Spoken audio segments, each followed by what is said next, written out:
mechanic's daughter was dared to fix an unfixable engine. What she revealed changed everything.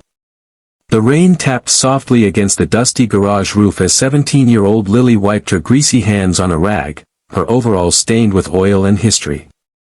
She had grown up in that tiny auto shop, the scent of rubber and gasoline as familiar to her as her father's hugs. Her dad, Joe Carter, had been the town's most trusted mechanic until a stroke slowed him down. Now, the once bustling garage sat quiet, struggling to survive, just like them. One morning, a convoy of sleek black SUVs pulled into their faded driveway, splashing through puddles like royalty entering a forgotten kingdom. From the lead car stepped Colin Drake, tech mogul, billionaire, and famously arrogant. He was in town for a top-secret car unveiling, and rumors had swirled that his new AI-powered sports engine had failed a crucial test. The prototype was broken, and no one in his elite team could fix it. "Where's the owner?" Drake asked, scanning the empty shop. "I am." Lily stepped forward, brushing a loose strand of hair from her cheek. She stood tall despite the oil on her cheeks and the disbelief on the men's faces. "You?" Drake sneered. "You're just a kid." "I've rebuilt engines since I was 10, she replied calmly. The billionaire smirked. "Fine. Fix this engine. If you do, I'll pay you $10,000 on the spot. If not, we'll get out of your hair." His team laughed, clearly expecting a spectacle.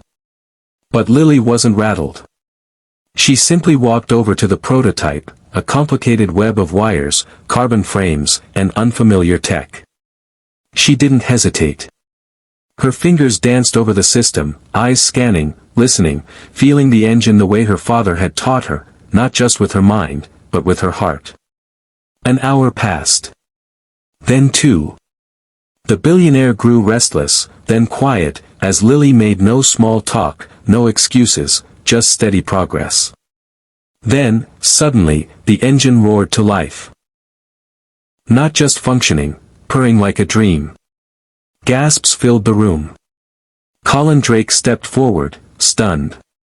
"How did you? This isn't even in production yet. How did you know what to do?" Lily took a breath.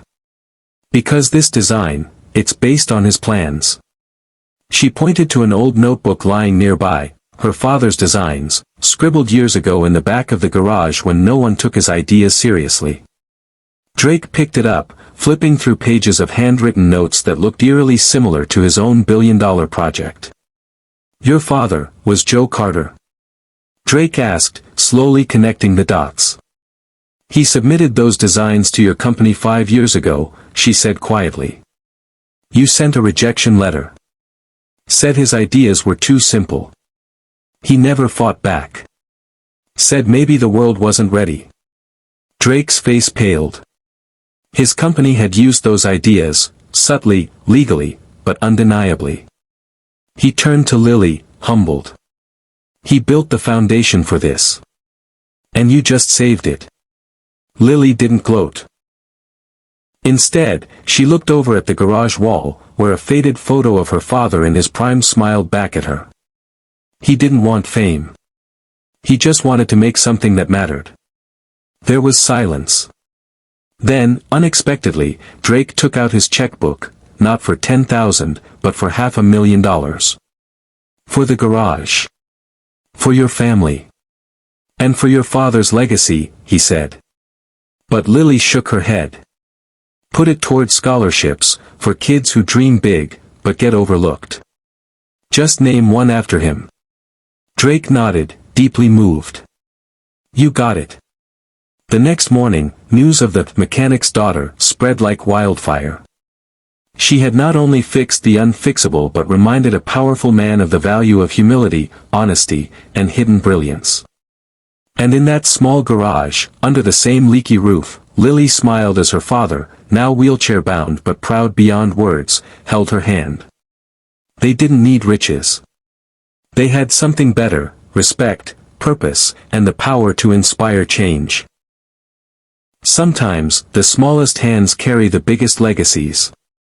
And sometimes, the greatest engines of change come from the quietest places.